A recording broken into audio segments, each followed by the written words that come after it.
The dream is not dead.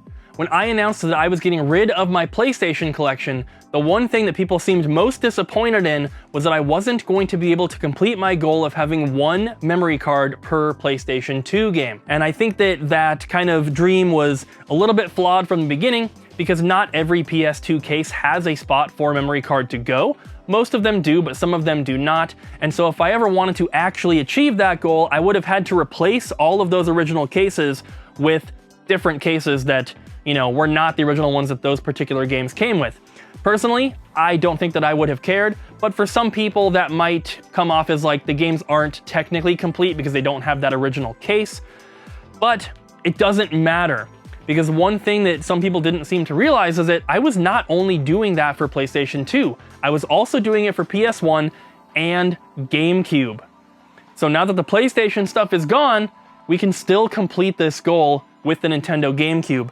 And I have been saving GameCube memory cards just as long as I've been saving PlayStation ones. So I have this here that is completely full of memory cards. And so today, we're going to be seeing if I have enough to complete the set, because I already have the full library of North American GameCube games. But we're gonna find out if I have enough memory cards to complete this goal.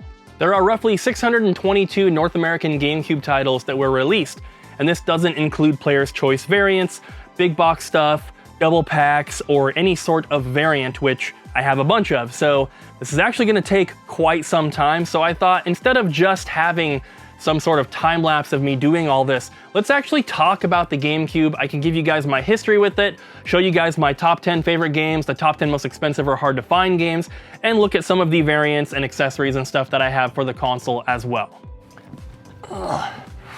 As I'm taking the games off of the shelf here to prepare to put the memory cards in, why don't we go ahead and talk about the most expensive and rare GameCube games. Going from least expensive to most, starting at number 10, we have Gotcha Force. And I feel like this is one of the more well-known expensive GameCube games, and right now, at the time of filming, it's averaging about $415 for a complete copy. Next one is an Atlas title called Go-Go Hyper Grind. Most older Atlas games are very expensive, but this one's a little bit different because it's not an RPG. This is more of like a skateboarding game, so kind of interesting there. This one is averaging about $450 for a complete copy right now. The next one on the list is actually another Atlas game, and also not an RPG, and that one is Cubivore. This game is incredibly weird, and right now it's averaging just under $500 for a complete copy. The next one on the list is actually not a standard release game. This is a 2-pack, and it is the Super Monkey Ball 2-pack. So in this one, they come as player's choice only, but you get Monkey Ball 1 and Monkey Ball 2 in a cardboard box together. This one is very hard to find, and right now it's averaging about $600 for a complete copy. Next up on the list is another combo one, but this one's a little bit different. This is the Metroid Prime and Legend of Zelda Wind Waker combo. It's very interesting to see two games from different franchises combined together here. Yes, they're both made by Nintendo, but Legend of Zelda mixed with Metroid is very, very interesting. Instead of these coming as two separate games with an additional cardboard box, this comes in one case with both discs and manuals, and then the front cover is shared by both games. Very interesting and extremely hard to find, averaging about $650 right now for a complete copy. And next is another combo pack, and another one that only comes player's choice, and that is the Sonic Adventure 2-pack. I'm lucky enough to own this one. It's also very, very hard to find. With this one, you get Sonic Adventure 2 Battle and Sonic Adventure DX Director's Cut. This one right now is averaging about $767 for a complete copy, and don't be fooled, the box is what makes this thing rare, so if you ever see one listed as loose, it's just the regular copies of the games. It's the box that makes it rare and expensive. Next up is the last standard released game on the list here, and it's one that was not very expensive for a long time, but then everyone kind of figured out that it was actually really, really hard to find, so the price shot up, and it is now the most expensive standard release game on the GameCube, and that is Disney Sports Basketball. At the time of filming, it's averaging about $900 for a complete copy. At first glance, this next game here might just look like a standard copy of Pokemon Colosseum, but in fact, This is the very rare pre-order version, which includes the bonus disc, which allows you to get Jirachi in the game. It also has Jirachi and the little thing here printed on the front of the artwork, so you can get both of them separately, the game and the bonus disc, but this version where they're combined is incredibly hard to find and is averaging just under $1,000 for a complete copy.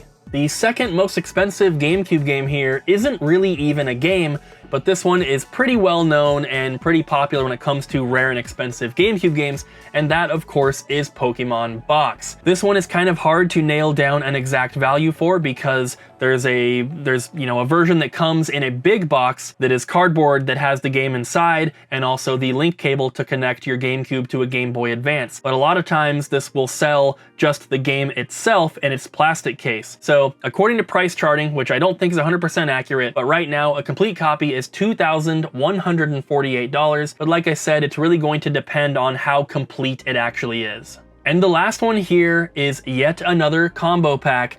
And this is one that unfortunately I do not own. This is so hard to find, so rare in fact, that price charting only shows 2 complete copies have ever sold. And I know that that's not 100% true because I've been looking at this game for almost 15 years now, and I've definitely seen more than 2 posted on eBay, but I don't know if price charting actually had a listing where they were tracking it up until their first sold listing that they show, which is in 2022. That one apparently sold for $4,350, and then one in 2025 sold for $3,850. Those are for complete copies, of course. It's 2 games in a cardboard box, that being Sonic Heroes and Super Monkey Ball. Also only comes as player's choice. But if we look at the new tab on price charting, it says that there are 2 sealed ones that sold both on the same day in 2024. So I kind of feel like maybe somebody listed it for $6,000. It sold immediately. They canceled it and relisted it, and then it sold for $10,000. I would take these sales with a grain of salt because who knows how accurate they are, but either way, it is extremely hard to find, very expensive, and the most expensive GameCube game to ever be released. So let's go back to the beginning when I first got my GameCube when I was in middle school. And I had gone over to a friend's house, and I've told this story on my channel before, but I was spending the weekend at a friend's house, and all we did the whole weekend was play Animal Crossing. It was my first time playing it. His whole family was playing. We were playing in the living room. His mom was playing in her bedroom, and I believe his stepdad was playing in his office. So the whole family was addicted to Animal Crossing, and I became addicted as well. We played that whole weekend, and after that I was like, man, I have to get a GameCube and I need to get Animal Crossing. I need this game in my life. So I started saving my money. And we grew up poor. I never got an allowance or anything like that, so saving money was extremely difficult because I basically didn't have any. It took about a month or so before I had enough money to buy the game. And I remember that I got it new, but we bought all of our stuff at Game Crazy when I was a kid, so I would have gotten a pre-owned one if they had one. They must not have, but I remember getting a brand new copy, opening it and reading through the manual, reading the back of the box, looking at the memory card, doing all that for quite some time because I did not have a console to play it on. So in my little kid brain, I was like, I'm saving up to buy a GameCube console and this one game. So as soon as I had the money, I went out and bought the game, which wasn't the best idea because if I had waited, I probably could have gotten a pre-owned copy, or maybe the new copies would have been cheaper by the time I actually had the console to play it on. But I jumped the gun, got the game right away, got a brand new copy, and then kept saving. And about a month after that, I was going up to Seattle to stay at my grandma's house for a couple weeks during the summer. She took me to either GameStop or Game Crazy and took the money that I had, put a bunch of her own with it, and got me an Indigo GameCube system. And it was, the full bundle with the matching controller and everything. And then I also got an extra controller, which I'm pretty sure was a black one. I'm pretty sure she got me an extra memory card as well, since Animal Crossing takes up the whole thing, and I knew that. And then we also picked out Super Smash Bros. Melee and Wario World. So those are the games that I had, those 3, for quite some time. I obviously would get more games down the line, but that's how I got my original GameCube. And I don't know exactly when this was, but it was either 6th grade or 7th grade, and I know that for sure because after that, at the very end of 7th grade, I started my own band. And basically the rest of middle school and all of high school, all I cared about was playing music. I didn't play a ton of games in that time, and I know that it was before that. So 6th or 7th grade, first console I ever bought. Didn't really buy it fully by myself, but, you know, saving up my own money for it was the GameCube, and because of Animal Crossing. So in addition to Animal Crossing, Smash Brothers, and Wario World, I obviously had other games for my GameCube when I was a kid, but it's hard to remember which games I actually owned and which ones we just rented from Blockbuster, because we used to rent games all the time, but we were also a game crazy family, so we would trade in games constantly to get new stuff. So it's hard to remember exactly, but these are the games that I remember at least playing a bunch of as a kid. And as far as I can remember, none of my close friends had a GameCube that I played games on. It was always playing at my own house. So in addition to those three, at some point, we also had Mario Sunshine, which obviously is a fantastic game. I had one of the Monkey Ball games at some point. I don't remember playing it that often, but I do remember the actual rolling around in the ball. I also had an SSX game, which I think was tricky, but it could have been 3. I'm fairly certain it was not the SSX on Tour game. I definitely had Soul Calibur 2 because I remember playing that a ton. I also had Metroid Prime, which I wasn't really a big fan of at the time. I'm not big into shooters, and it was a little scary for me as a kid as well. I definitely had at least one of the Mario Party games, possibly more than one, it's hard to remember. And then I also had Batten Kaitos Eternal Wings and the Lost Ocean, and Lost Kingdoms 1 and 2. And those ones really stick out to me because they're RPGs, and they're very, very different from like most of the other games that I had as a kid. So it's interesting to think back on those.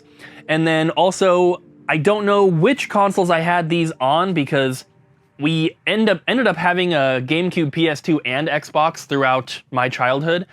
But I definitely played most of the Tony Hawk games, especially Tony Hawk's Underground 1 and 2, and then also Need for Speed Underground 1 and 2, although I really think the Need for Speed games were probably on PS2, but I'm almost 100% positive that Tony Hawk's Underground 1 I definitely had on the GameCube. And we definitely cannot forget about my #1 favorite GameCube game of all time, which I did have as a kid, and that is the very first Pikmin. This game is just so good. It is one of my favorite franchises from Nintendo, and the first game here is probably my favorite. 4 is really, really good, but I think Pikmin 1 is my absolute favorite. The game is just so cool. I love the colors, and I love the scenery, and I love that you're like really small and all the plants are really big. I like that it has a lot of strategy to it. This is like a real-time strategy kind of game. If you guys have not played it, definitely highly recommend this game. Really, really fun. As far as my other favorite games go, these are going to be in no particular order, but Pikmin is always my #1 favorite. #2, obviously, Animal Crossing. I love this game. As I said, it's the reason I got the GameCube. I don't really have too much more to say about it. It's just super, super fun. Also, Mario Party. And I picked #4 just because I think this is the one that I've actually played the most, but honestly, I like all of the ones that are on the GameCube. They're super fun. I believe this is the one that has the like snowboarding game where you're trying to do as many rotations as you can. I could be wrong about that, but that is my favorite minigame. I'm just so freaking good at it. But Mario Party is a lot of fun. Obviously, we have to have Super Mario Sunshine. I did play this game as a kid, but it was really, really hard for me, and I actually didn't 100% it until it came out with the Mario 3D All-Stars on the Switch, but it's a fantastic game. Can't go wrong with that. We also have to include Tony Hawk's Underground. This is the first Tony Hawk game in the franchise where you can actually get off of your skateboard and run around. You can climb buildings and all sorts of stuff like that. I really loved that. I always liked the Tony Hawk games. 1 through 4, I played a ton. When this one came out, though, I was like, man, this is a whole new game. It was so good. Next one, Soul Calibur 2, one of the other games I had as a kid. You're gonna probably see a theme with that. But this one you can play as Link, and you can't play as Link in the other versions, the PlayStation or Xbox. They have different characters. Link was always cool, but I also really liked Voldo, I think is how you pronounce his name. He's super weird, his movements are weird, he has like weird fighting stances and everything, but this is a very, very fun fighting game if you're into games. I guess I don't really know what to compare it to. It's a 3D fighting game, but it's similar to Mortal Kombat or Street Fighter, but you can actually rotate around and some of the environments and stuff are destructible. Pretty cool. We also have to include Pikmin 2. This is my least favorite of the mainline Pikmin games, but it's still a fantastic title. The reason I didn't like this one quite as much as the other ones is because when you go into these little underground segments, it gets rid of one of my favorite parts of the game, which is the environments and the colors. And when you go underground, it's just plain black backgrounds and you're just in like a cave setting. Still fun, but not as good as the other ones in my opinion. Also, Baldur's Gate Dark Alliance. This is a game that I mostly have played on the PS2, but it's one of my favorite PS2 games. So there is the GameCube version here, have to include it. Unfortunately, this is the only one that came out on GameCube. Baldur's Gate Dark Alliance 2 did not come out on the GameCube, and neither did Champions of Norath or Champions Return to Arms. I wish they did. Those games are awesome. But Baldur's Gate is an action RPG, hack and slash RPG. Really, really fun on co-op multiplayer. Next one is Skies of Arcadia Legends. This is a game that I definitely did not have as a kid, and I played it later in life when I got back into retro collecting. Very, very fun RPG. You play as like a sky pirate. There's some twists and turns in the story as well. I'm really not big on story, but I did not see that coming in that game. Very, very fun RPG, but extremely long. And lastly, of course, we have Super Smash Bros. I've told a story about this on the channel in the past as well, but to try to unlock all the coins for the gacha machine, I would leave my GameCube running with a multiplayer match as I went to school for the day, and I would rubber band or tape one of the joysticks to the side so the one character would always just walk off the stage and I put him at 99 lives. It would probably only take about 10 or 15 minutes before that was done, but I'd be gone for 8 hours at school. Then when I came home, I'd have a few extra coins to use. But I have put hundreds of hours into Smash Brothers, and all these games are just super awesome. These are my top 10 favorite GameCube games as of right now. The list may change in the future. So I do not have enough memory cards currently. And I kind of expected that, but I got all the way from the beginning of the alphabet all the way to Odama. So physically, it's about half. So that's pretty good. I did come across one factory sealed game that I don't have open, so I'm gonna have to replace this. I obviously can't put a memory card in here. Then I also came across this little stack. These all do not have original GameCube cases, so I'm going to swap those out, but those will still need memory cards as well. So I need plenty more, but I'm very happy with the progress so far. And this is actually my first time putting all the memory cards in there for any console, because with PlayStation and with the GameCube stuff, I just had them in a little drawer up until now. So it's cool to actually be able to visualize it and to have them on the wall with the memory card. So from here, forward, if I decide to pull out any game that does have a memory card in it already, that's the one that'll contain my save file and I will never lose it.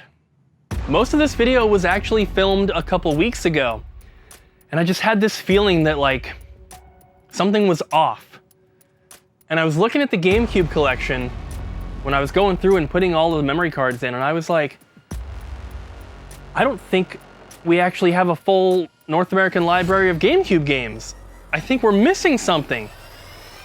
And so I double checked and I looked, and turns out I was right. We didn't actually have one of every North American GameCube game in the collection. So I had to jump on eBay really quick, and I know that I don't really like buying stuff on eBay when I can help it, but this is a very special situation. Haven't opened it yet, so let's check it out.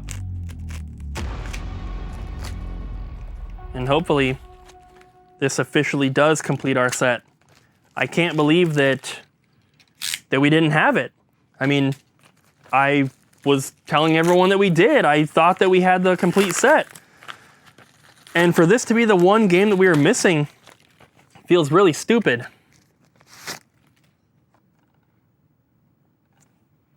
Piglet's Big Game. As some of you may or may not know, this game got very, very expensive recently because it was compared to Silent Hill, and it was touted as this like weird survival horror game for babies.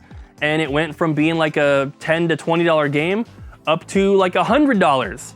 Luckily, that's cooled off a little bit. I got this copy here for about 60 bucks, but still, that's a lot for a Piglet game. But officially now, we do have the full North American library of games. I have double checked. This is the only one that we somehow did not have. I have no idea how I missed it the first time around, but we finally have it now. And with that, the dream continues, and I will be adding memory cards to this collection until we are done. So thank you guys so much for watching. I hope you enjoyed the video, and I'll see you guys in the next one.